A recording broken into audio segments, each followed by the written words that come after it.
Hi, it's me, Paula, the math tutor.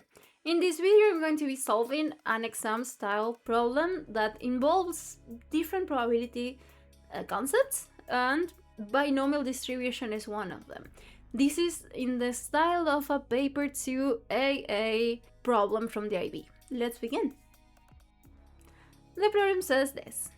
Anna is playing a game with two regular dice. In each round, she tosses both dice once. The outcomes can be displayed in a sample space diagram like this, and they give us the diagram, but it's incomplete. Anna scores points according to the following rules. If she gets the same score in both dice, she gets 10 points. If the scores have a difference of 1, she gets 5 points. Otherwise, she gets 0 points. For the first question, they ask us to show that the probability that Anna scores 5 points in the first round is 5/18.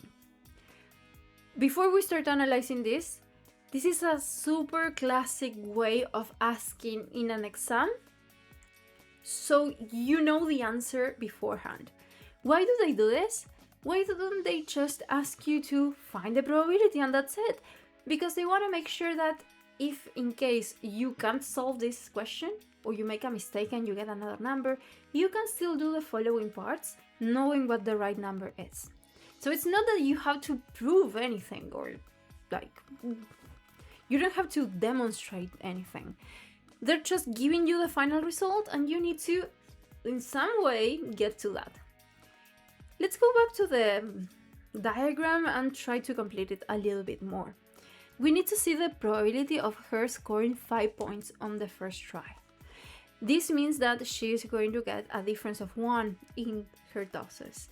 And all the possibilities for her getting a difference of 1 could be getting 1 and 2, 2 and 3, 3 and 4, 4 and 5, 5 and 6, or the other way around. 2, 1, 3, 2, 4, 3, 5, 4 and 6, 5. I think I said it correctly. In total, we have 10 possible outcomes out of the 36.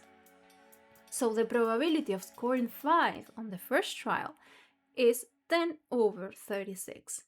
And if you simplify this fraction, you get 5/18, which is the answer we were looking for. Now let's go to part B.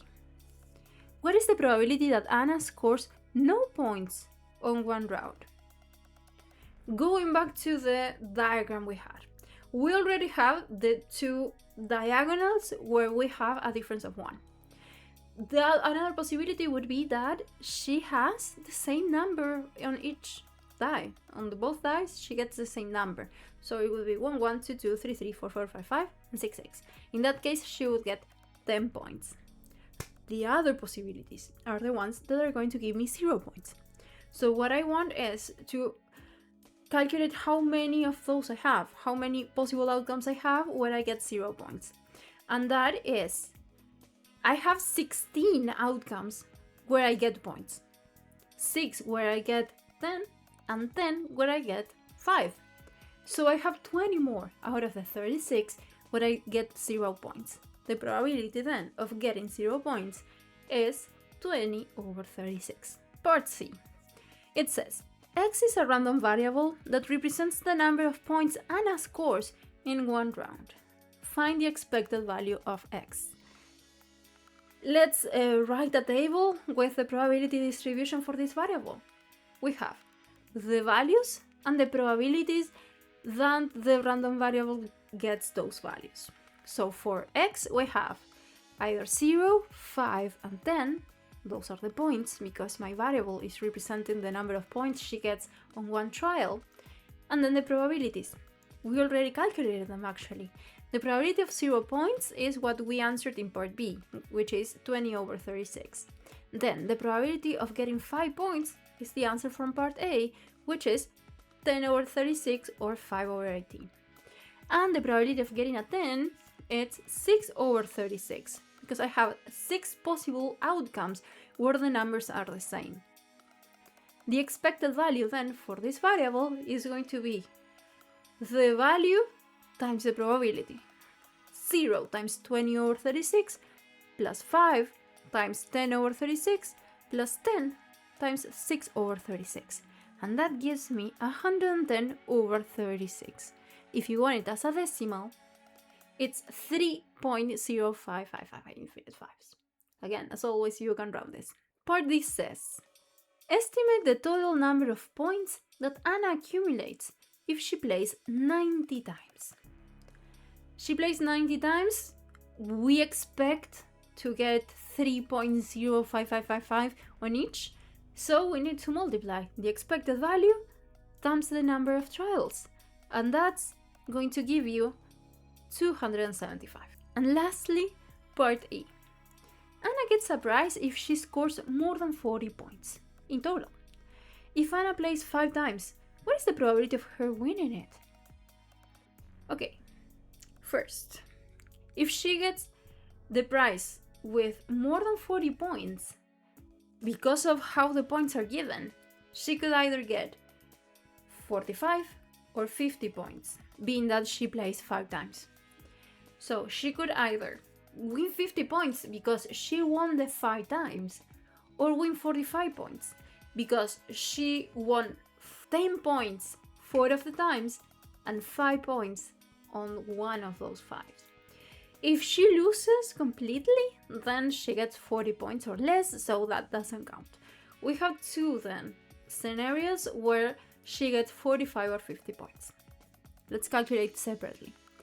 The probability for getting 10 points on each of the 5 trials is, well, the probability of winning 10 points, which is 6 over 36 to the 5th power, because I'm going to be multiplying that by the number of trials. So it's 6 over 36 times 6 over 36 times 6 over 36 to the 5th power.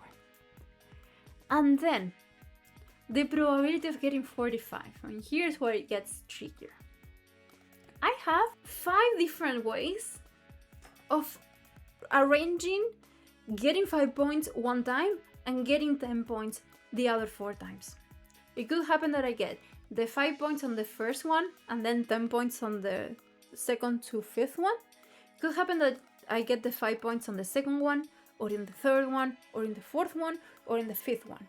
So if I imagine me filling spaces with the 5 points and then the others with 10, I have 5 possibilities for that.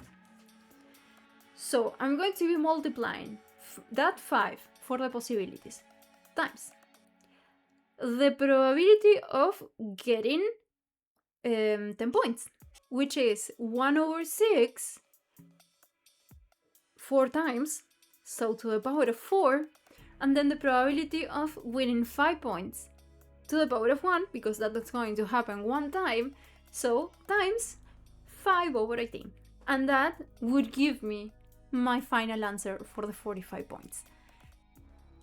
Because I want to calculate the probability of her winning the prize, I need to add the probability of her winning 50 points plus the probability of her winning 45 points.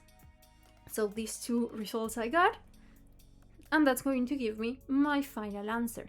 This problem is a little bit trickier because in here I can't use the function in the calculator. I need to use the formula, because if you look at it strictly, it's not strictly binary. It's because in here I have 3 possibilities: getting 10 points, getting 5, and getting 0. So I can treat it separately as a binomial situation, but the calculator only assumes something or something else, and that's it. So if you want to work with a situation that's a little bit more complicated, like this one, you need to go to the formula, like we did here. And that is it for this example. I hope to see you in the next video where we are going to try another one. Bye bye!